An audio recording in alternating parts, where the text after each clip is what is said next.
ধরো তুমি আর তোমার প্রিয় মানুষটা একটা নতুন ঘর খুঁজতে গেছো। রংচঙে বাড়িগুলোর ভেতর একটা পছন্দ হয়ে যায়, কিন্তু সমস্যা হলো বাড়িটার দরজা খুলে ঢুকছো ঠিকই, কিন্তু বের হওয়ার রাস্তা আর নেই। চারপাশে যতদূর চোখ যায় শুধু একই রকম বাড়ি, আকাশের রংটাও অস্বাভাবিক। আর হঠাৎ একদিন তোমার সামনে হাজির হয় একটা বাচ্চা, যে তোমার সন্তান কিন্তু আসলে তোমার না। না, এটা কোনো দুঃস্বপ্ন না, এটা ভাইবেরিয়াম। এমনই একটা গা শিউড়ে দেওয়া সায়েন্স ফিকশন মুভি। তো কথা না বাড়িয়ে চলে যাই এই সাইফাই এর গোলকধাঁধার ভেতর। মুভির শুরুতে আমাদের একটা ছোট্ট ক্লিপ দেখায়, যেখানে কোকিল পাখির একটা প্যারাসিটিক লাইফ সার্কেল দেখায়। আসলে কোকিল নিজের ডিম অন্য পাখির বাসায় রাখে, আর যখন ডিম ফুটে তখন এই ছোট কোকিল অরিজিনাল মা পাখির ডিমগুলো নিচে ফেলে দেয় এবং সে নিজে তার নকল মায়ের সাথে থাকতে শুরু করে। তারপর আমরা দেখি কোকিল নিজের মায়ের থেকে আকারে বড় হয়ে যায় এবং ওর মা তার জন্য যাই খাবার আনে তা সে গ্রিডিলি খেতে থাকে, এবং একসময় ওই কোকিলই তার নকল মাকে মেরে ফেলে। এখানে এই কাহিনী কেন বলা হয়েছে তার উত্তর আপনি সামনেই পেয়ে যাবেন। তারপর গল্পে ফোকাস করা হয় টম এবং জেমা এক কাপলকে দিয়ে। তারা দুজনে এক নতুন বাসা খুঁজছে। এরা এক রিয়েলিস্টিক ব্রোকারের কাছে পৌঁছায়। এই ব্রোকারের নাম মার্টিন, যে তাদের অনেক কম টাকায় ঘর অফার করে। মার্টিনের কথা বলার ধরন, অঙ্গিভঙ্গি অনেকটা ওয়ার্ড হয়, কিন্তু টম এবং জেমা এটি ইগনোর করে। মার্টিন তাদের বাসা দেখানোর জন্য একটি ইয়ন্ডার নামের ডেভেলপিং সোসাইটিতে নিয়ে যায়। ওই স্টেটের ঘরগুলো একদম সিমিলার হয়, বাড়ির সাথে রাস্তাঘাটও খুব একই রকম, যেখানে কোনো মানুষ তো থাকে না। কিন্তু মার্টিন বলে এখানে প্রায় সব ঘরই বুকিং হয়ে গেছে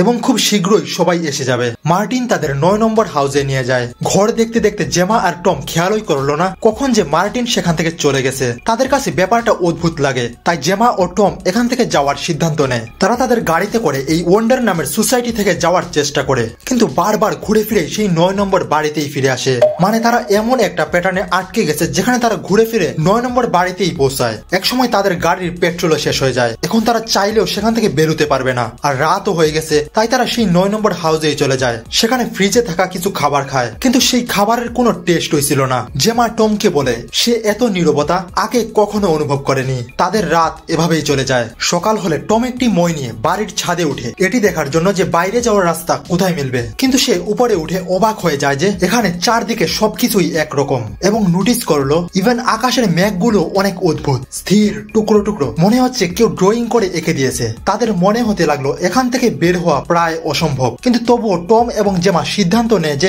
যদি তারা এখান থেকে বেরোতে চায় তাহলে তাদের সোজা চলা উচিত, আর যদি আমরা কোথাও ঘুরে না যাই তাহলে হয়তো আমরা এখান থেকে এক্সিস্ট হতে পারবো। দুজনে সকাল থেকে রাত পর্যন্ত সোজা হাঁটতে থাকে। মাঝপথে দেয়াল থাকলে সেটার উপর দিয়ে পার হয়, কিন্তু একসময় তারা একটি ঘরে আলো দেখতে পায়। কৌতূহলী হয়ে সেখানে প্রবেশ করলে বুঝতে পারে এটি সেই বাড়ি যেখানে তারা কাল থেকেছিল, মানে সেই 9 নম্বর বাড়িতেই পৌঁছায়। দুজনেই অনেক বেশি প্যানিকে চলে আসে। তারা বুঝতে পারে না এসব কি হচ্ছে, কিভাবে হচ্ছে। তখনই তারা ঘরের সামনে একটি বক্স দেখতে পায়, যেখানে কিছু খাবার ও নিত্য প্রয়োজনীয় জিনিস পায়। এসব দেখে টম এতটা রেগে যায় যে সে 9 নম্বর ঘরে আগুন লাগিয়ে দেয়, এবং এই আশায় থাকে যে হয়তো কেউ এই ধোঁয়া দেখবে ও তাদের বাঁচাতে আসবে। ক্লান্ত হয়ে তারা ঘরের বাইরেই ঘুমিয়ে যায়, কিন্তু যখন তাদের চোখ খুলে তখন তারা এটা দেখে অবাক হয়ে যায় যে যেই ঘর তারা কাল রাতে পুড়িয়ে দিয়েছিল সেটা আজ সম্পূর্ণ ঠিকঠাক আছে। আর শুধু এটাই না, তাদের ঘরের সামনে একটি বক্স রাখা ছিল। বক্সটি খুলে দেখতে পায় একটি সম্পূর্ণ নবজাতক বাচ্চা রাখা আছে, সাথে একটি নোটও থাকে যেখানে লেখা থাকে এই বাচ্চাটিকে লালন পালন করো এবং এখান থেকে রিলিজ হয়ে যাও। জেমা ও টম আর কোনো রাস্তা না পেয়ে এই বাচ্চাটিকে পালতে থাকে, আর এভাবেই 98 দিন চলে যায়। তখন আমরা দেখতে পাই বাচ্চাটির বয়স 3 মাস হলেও শরীরের আকার 10 থেকে 12 বছরের ছেলেদের মতো হয়ে যায়। আবার তার গলার স্বর একজন 20 থেকে 25 বয়সী ছেলেদের মতো। এই জায়গাটার মতো এই বাচ্চাটাও অনেক ওয়ার। সে দিনরাত অনেক অদ্ভুত অদ্ভুত কাজ করতে থাকে। সে সবসময় জেমা আর টমের উপর অদ্ভুত ভাবে চেয়ে থাকে, তাদের নকল করে চলাফেরা করে এবং কথা বলে। আর সবচেয়ে উদ্ভট বিষয় হলো যখন তার ক্ষুধা লাগে তখন সে অনেক জুড়ে পাগলের মতো চিৎকার শুরু করে। এসবের জন্য তারা দুজনেও ইরিটেট হয়ে গেছে। তাছাড়া এই বাচ্চা গভীর রাত ধরে টিভি দেখে। টিভিতে অদ্ভুত সাউন্ড আসে আর এমন জিনিস দেখায় যার কোনো মানেই হয় না। আর যদি টম টিভি বন্ধ করতে আসে তাহলে আবার জুড়ে চিৎকার শুরু করে। এসবের কারণে টম ও জেমা মেন্টালি ও ফিজিক্যালি অসুস্থ হতে থাকে। এই বাচ্চা জেমাকে মাদার বলতো, কিন্তু জেমা কখনো তাকে নিজের সন্তান মানত না। তারা তাদের ঘরের ডার্ট বাইরে একটি বক্সে করে রেখে দেয় এবং কেউ একজন এসে এসব নিয়ে যায় ও পরবর্তী দিনের খাবার ও যাবতীয় জিনিস রেখে যায়। কিন্তু কে আসে, কখন আসে,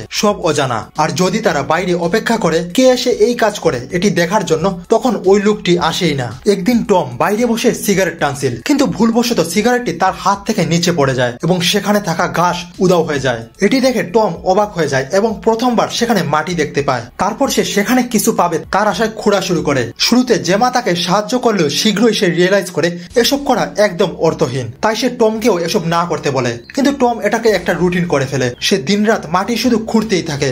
একদিন টম এই বাচ্চাটার উপর এত ইরিটেট হয়ে যায় যে সে এই বাচ্চাটাকে খাবার না দিয়ে গাড়িতে বন্দি করে রাখে। কিন্তু জেমার ওর প্রতি মায়া হয় এবং তাকে গাড়ি থেকে নিয়ে আসে। আর এর কারণে জেমা এবং টমের মধ্যে দূরত্ব বাড়তে থাকে। দুজনের মধ্যে এই ইমোশনাল ডিস্টেন্সের কারণে জেমাও এই বাচ্চার সাথে আরো ফ্রেন্ডলি হয়ে যায়। সে এই ছেলের আরেকটি অদ্ভুত বৈশিষ্ট্য জানতে পারে, সে নাকি সাধারণ মানুষের মতো রাতে স্বপ্নও দেখতে পারে না। এভাবেই একদিন জেমা এই বাচ্চাকে বাড়িতে পায় না। সে বাইরে গিয়ে খোঁজাখুঁজি করলেও তাকে কোথাও মিলে না। কিন্তু একটু সময় পরই এই বাচ্চা আবার চলে আসে। জেমা তার হাতে একটি বই দেখতে পায়। সে তাকে জিজ্ঞাসা করলো, তুমি এই বই কোথায় পেয়েছো? কিন্তু এই ছেলে তাকে এই ব্যাপারে কিছুই বলে না। জেমা বইটি খুলে দেখে এটি অনেক অদ্ভুত। বইয়ের ভাষাও অন্যরকম। এমন কিছু ছবি রয়েছে যা সে টিভিতে দেখে থাকতো।